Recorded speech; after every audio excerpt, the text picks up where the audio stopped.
Howdy legends, we're coming at you with all the ingredients you need to become the best movement player out there. We're going to run through all of the most important movement mechanics in Apex Legends, starting from the least complicated to the most advanced. Stick through the whole video, each of these mechanics is linked in some way. Why not whack this video on your phone or second monitor and jump into the range to follow along? But first, do you want 11,500 Apex coins to spend on the new season?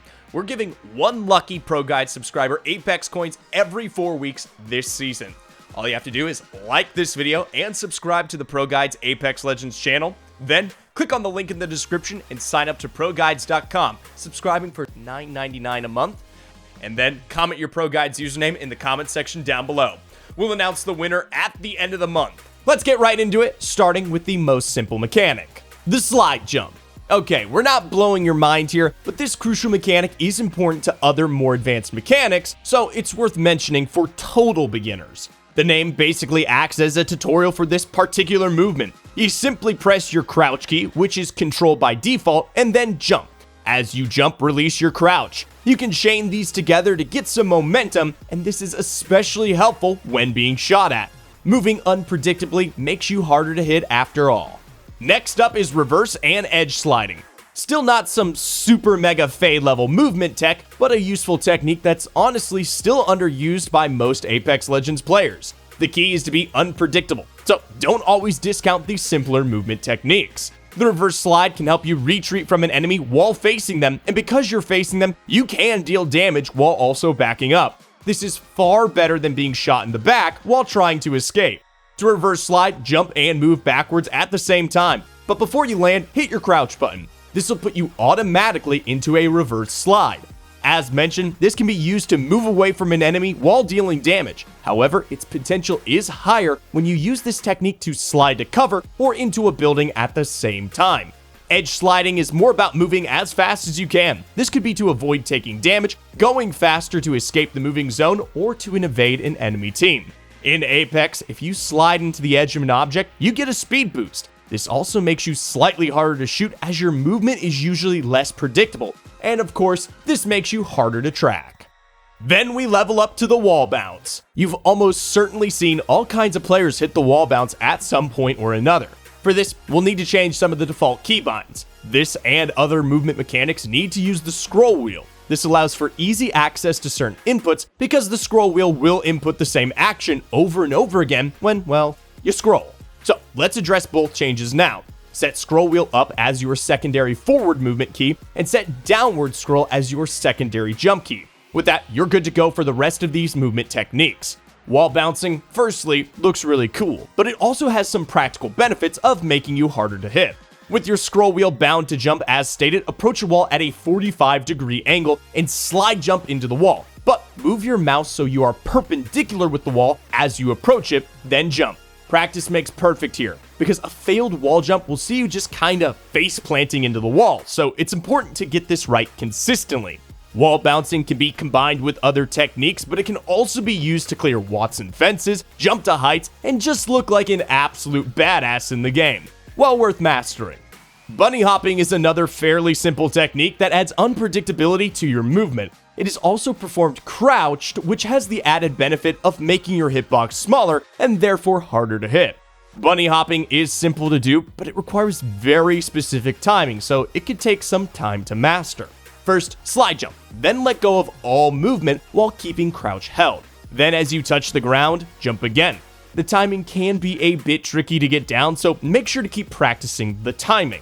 You can also add in some side-to-side movement, which can make you really hard to hit. Use your left movement key to move left, and then while bunny hopping, use your mouse to do a slow sweeping turn left. After 3 hops, press your right movement key and repeat the same sweeping turn right. If you can keep the timing down, this can go on indefinitely, essentially zigzagging around. The bunny hop is fast, and with directional change and your crouched position, all the enemy sees is a small target zipping from side to side. Now, on to the most advanced and powerful techniques. Tap strafing is the iconic movement ability in Apex Legends. It's become a must-have for mouse and keyboard players and has countless implementations. The ability was so powerful that Respawn even attempted to remove it, but they couldn't manage to do it without breaking the game. But how do you tap strafe? Run in a direction and slide jump while holding down either A or D, depending on the direction that you want to tap strafe. At the peak of your jump, flick the scroll wheel while still holding A or D. Make sure you release the W key while in the air. Move the mouse in the intended direction while continuing to scroll the mouse wheel. This will allow you to rotate up to 180 degrees instantaneously. Tap strafing makes you move very suddenly, and you can turn corners incredibly sharp. This can be used to help you take less damage, confuse your opponent, and like most of our techniques, style out on them in fights. You can also combine this technique with some other legends like Octane. You can tap strafe while in midair with his pad, allowing you to use the Octane pad to perform some really advanced movement. Combining this with a 180 degree turn, for example, can help you climb to a whole new floor of your building in an unexpected way. Horizon's gravity-defying passive also allows her to really hit the movement when combined with this technique. The Lurch strafe has become a more talked about technique, and there are several variations. Lurching is fairly simple, and the strafe part combines this simple lurching with the more advanced tap strafe that we just covered. Now, there are several styles of strafing, but here are the two that we find especially useful. First, the RAS strafe. To do this, press A and jump. Hit the W, then D as you tap strafe, as well as S at the same time. The Yuki strafe consists of hitting W and A, then jump, then S and A as you tap strafe. Now, these might be easier to simply try than try and visualize. When we explain it, it can sound confusing or slow. The speed in which these actions happen to be very fast. Make sure you're confident with your tap strafes before you attempt this.